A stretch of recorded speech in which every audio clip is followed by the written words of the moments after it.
जय जगन्नाथ सांग मैंने राधे राधे। आज चलतु मुझे एयर फ्रायर किसी बनई देखेबी।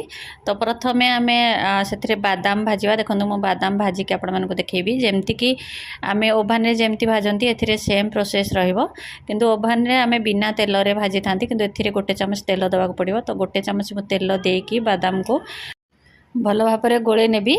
तापर ताको आम 5 मिनिट फ्राए करवा। तो प्रथम आम आमर एयर फ्रायर को प्री हिट करनवा। तो देखो ये मु गोले नहीं गोटे चामच तेल देकी आमर कड़ई रे गैस रे अपेक्षा माइक्रोवेव रे हैला आमर एयर फ्रायर हैला बहुत कम टाइम ये। बर्तमान प्री हिट आमर हो सारी। तो 180 डिग्री रे मु 5 मिनिट टाइम सेट कर देछि। तो 5 मिनिट छाड़ी आम देखा आमर बादाम परफेक्टली भाजी होना नहीं। तो देखो 5 मिनिट रे आमर बादाम भाजी हो गला। आपण मैंने देखिपे मुझे लाइव देखली किसी भी कट करेनि।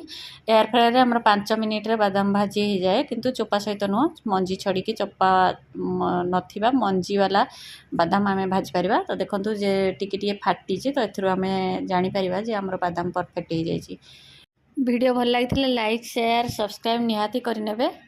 तो आज रही पुणी देखा आउ एक नुआ ब्लॉग्स रे से पर्यंत रोची। जय जगन्नाथ राधे राधे।